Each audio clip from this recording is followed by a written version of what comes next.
na sila. Ngayon, naisip nitong pastor kasi sa mga churches, di ba, alam mo yun, lalo na sa Pilipinas dito, walang ganun. Pero sa Pilipinas, alam mo yung nangingi sila ng pera.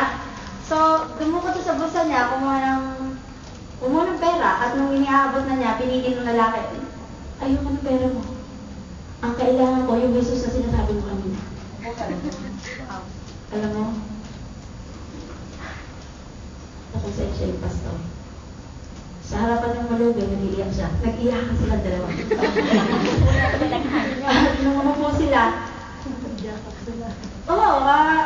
yung mga sa kanya, umiyak sa dibdib niya yung pulubi at ang nangyari, hiyakap niya, alam mo nung oras sa'yo, hindi na niya naamoy yung bago ng pulubi. What's the point? Kapag ka naging totoo ang pag-ibig ng Panginoon na born out sa puso natin, hindi mo napapansin yung mga kabahuan niya at kabumihan niya. Alam mo kung ano lang maging mahalaga sa'yo? Dalawag ka. Ang ganda ng isang kanta, break my heart for what breaks yours. Ano mga tibok ng puso ng Panginoon? Nagiging tibok din ba ng puso natin? Alam mo, minsan na nakukonsensya tayo sa mga ganun eh. Di ba? Praise tayo ng praise dito. Nakakita ka ng mga pulubi dyan, marumi dyan. Tapos, sinasarado mo ang kamay mo sa kanila sa pagtulong. O kaya meron isang Pilipina, madaling-madali. Naliligaw, hindi mo matulungan kasi maaabala ka, may kausap ka, boyfriend mo, kausap mo. Hello? What's the point? Mga kapatid ko, ang totoong pag-ibig, napapatunayan sa ating mga gawa. Amen? Napapatunayan sa ating mga gawa. So how God tests our heart? Sabi ron, God led the Israelites into the wilderness for 40 years to humble them and to test them. To humble them and to test them. So we must guard our heart at all costs. And then, kapag kasi hindi natin na-check ang ating mga puso, ang daming mga kung ano ng mga marumi dyan. Hurts. Alam mo nangyayari sa isang tao na matigas sa puso o mayroong mga nasaktan siya ng ibang tao na pa. Sino dito yung mga naloko? Niloko ng asawa. Hindi naloko. Niloko. Alam mo yun? Sinaktan ka ng ibang tao. Hindi ba ang nangyayari sa atin, nagiging parang cynical tayo na ayaw natin magtiwala sa ibang tao? At sasabihin na lang natin, wala na tayong mapagkakatiwalaan, si Lord na lang, Lord na lang magtitiwala. Pero ano naman tayo mga Kristyano, kahit sinasaktan tayo ng ibang tao, niloloko tayo, nagtitiwala pa rin tayo. Why? Because Christian life is about trusting. And it all starts in trusting God. Amen po ba? Amen. Kapag natuto tayo magtiwala kay Lord, yung mga tao kahit ngayon mo lang nakita, ayan, nagbawa sa church. Bakit? Hindi naman tayo makakadugo, pero nagtitiwala tayo sa isa't isa. Di ba? Ngayon mo lang nakita, sumama na sa bangko, papangutan kita! Maraming ganyan eh. Alam mo yun? Alam mo, napaka-genuine na trust mo, pero ang nakakalungkot yung mga naloloko, di ba? Pero mananagot sila sa Panginoon. Pero alam mo yun, di ba, bakit may trust? Kasi naniniwala yung tao yun ay nasa church ito, mapagkakatiwalaan ito. Hindi ba? Pero, hindi ngunit sinaktan tayo ng ibang tao, hindi na tayo magtitiwala. You know, hurting people hurt people. Pero if we are stable in God, alam natin ang relasyon natin sa Panginoon, kahit masasaktan tayo, sige pa rin magtitiwala mo rin tayo. Amen? Maraming mga tao ayaw na magmahal ng kapwa niya. Ano ba sa church? Nilalagyan niya ng reserva. Kung dito lang sila makakalapit. Hindi ko pwede malapitin sila ng malapit na malapit. Hindi mo na malalaman ang aking mga, alam mo yung inner life. Bakit? Kasi nag-iingat siyang hindi masaktan eh. Tama po ba? Pero tayo mga Kristyano, nagmamahal pa rin tayo ng totoo at lubos kasi alam natin, meron tayong comforter. Di ba? Binanggit din kanina, inawit natin, He is the comforter. John chapter 8, binigyan ni Lord ng Holy Spirit. Ang mga tao ngayon magtiwala eh, kasi hindi nila alam na merong comforter, capital C. Sino yun? The Holy Spirit. God, the Holy Spirit who comforts us. Di ba? Counselor. So, siyang nagko-comfort sa atin. So, kung ang mga puso nyo ngayon ay duguan, sugatan, sabi ni Bima kanina, heartbroken o broken-hearted, sabihin mo sa kami mo, okay ka lang kasi si Lord ang comfort. Amen. Palakpakan natin ang Panginoon.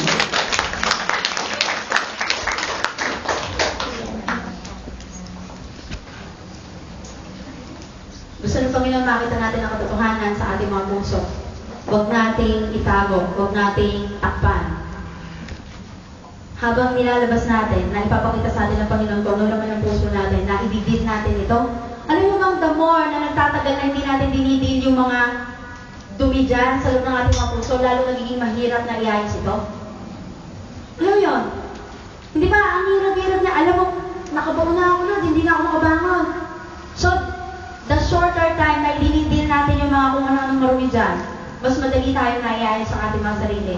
Pero pag natagal na, nahihirapan na tayo. So that's why God wants to show us what's in our heart so we can grow. We can deal with them and that's how we grow.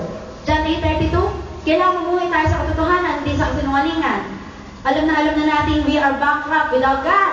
Ayaw pa rin natin lumapit kay Lord. Di ba? Ano sabi sa John 8:32? You shall know the truth and the truth shall set you free. So, ingatan natin at mga puso na ito, ang laman lamang nito ay ang mga katotohanan na galing sa Panginoon. Because this is our inner life. Anong inner life? This is our real life. Dito nakapaloob yung ating mga thoughts, ang ating attitude. Kaisipan at saka yung ating attitude.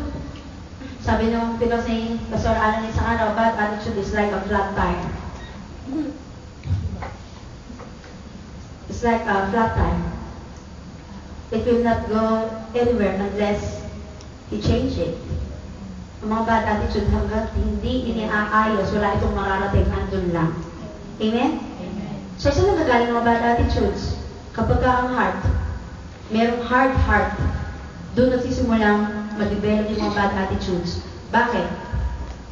Nahihirapan tayong makarinig sa Panginoon kapag matigas ang ating puso. Amen? Ba't nagiging matigas ang puso ng isang tao? Di ba, nakaranas siya ng kung sari-saring mga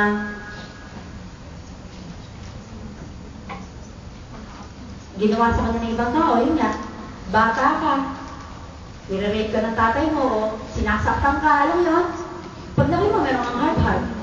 O kaya, isang battered wife, kung ano-ano mga nagiging dahilan na pagkaroon tayo ng matigas ng puso. Pero the good news is, nakalagay sa Ezekiel, to those who are in the Lord, God gives them a new heart. Diba? Spiritual heart surgery. Pinapalitan ni Lord yung matitigas nating puso. The heart of stone, pinapalitan niya ng soft heart. Amen. Kumusta yung mga yung tabi mo? Kumusta ang puso mo? Kumusta ang puso mo?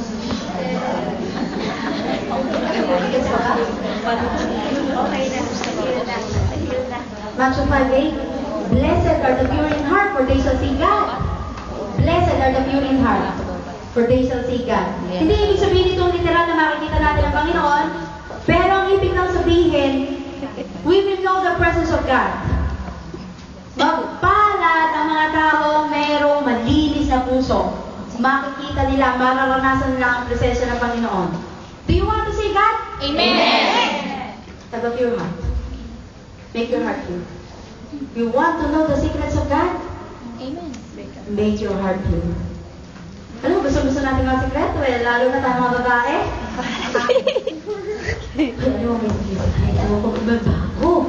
Uy, ano yun? Ay, hindi pa pala yan, hanggang di mo sinasabi. Oh, hello! Do you want to know God's secrets? Kung yung sikreto nga ng kaibigan mo, gusto mo malaman, dahil lalo na yung sikreto ni Lord? Amen. God reveals the secrets. Hindi na sikreto ngayon, di ba? In-unveil na, ilagay sa kanyang mga salita. Have a pure heart. Keep your heart pure. 1 Peter chapter 3:3-4. May kinalaman sa inner life natin. Maraming tao sa mundong ito, akala nila ang buhay lang ay yung kumita ng pera, magkaroon ng anak, magkaroon ng maraming asawa. Yun ang trend niya, di ba? Palit-palit, palipat-lipat, may magandang kotse. Pero bang napakaraming miserabling tao na mayaman? Hindi makatulog. Walang kapayapaan. Ang talagang buhay, mga kapatid ko, yung sinabi ni Lord na abundant life, John chapter 10 verse 10, I have come that you may have life and have it more abundantly. Yung life with the Lord. It is our inner life. Nagsisimula sa puso. So kung iniisip ng mga taong talagang buhay ay nasa kayamanan, eh bakit malungkot sila? Di ba? Bakit miserable buhay nila? So, ano sinasabi sa 1 Peter 3:3-4? Basahin niya po natin. First Peter 3:3-4. Ang inyong ganda ay huwag maging sa kagayakang panlabas. Panlabas lamang paris ng pag-aayos ng buhok at pagsusuot ng mga gintong hiyas at mamahaling damit. Sa halip, pagyamanin ninyo ang gandang natatago sa kaibuturan ng puso. Ang gandang walang kupas, nalikha ng mayumi at mayinhing diwa at lubhang mahalaga sa mata ng Diyos. Amen! Narinig niyo po ba yun? Tingnan mo yung kapatid mo. Dapat tayo mga Kristiyano ay beautiful in and out. Amen? Pinapaalala dito, ang ating kagandahan daw ay hindi lamang panglabas. Huwag tayo nga mamali. Hindi masamang magayos. Ito kasi minsan problema sa atin. Pag alis natin ng bahay, di ba maliligo tayo, tagal maligo, nag-general cleaning ng sarili. Di ba? Nagbubulot na. Alam mo yun? Tapos talagang, check, hindi ba? Check tayo na check. Ayos ba tingnan ang sarasita? Ayos ba makeup? Hindi ba? Check tayo na check eh. Pagdating sa check pa rin. Ayaw mo si mag-pray kanina. Andon, nagsisipag-check.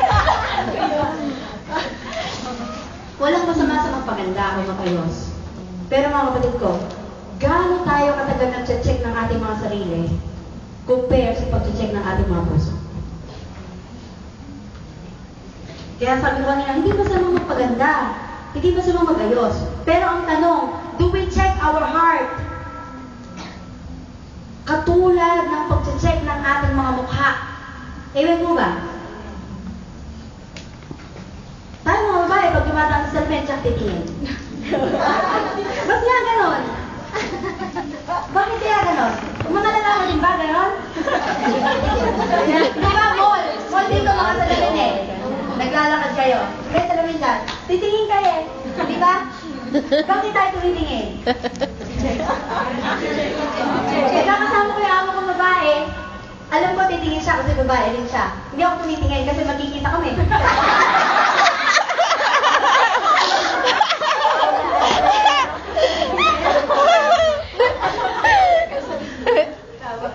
Hindi ko sinasabi mo sa mag-check, pero alam mo yun?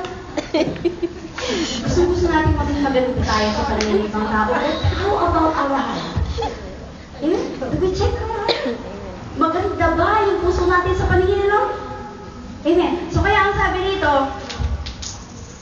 huwag ang kagandahan natin ay sa panlabas lamang, sa pag-ayos ng buhok, sa mga alasang sunsod, kundi the hidden person of the heart.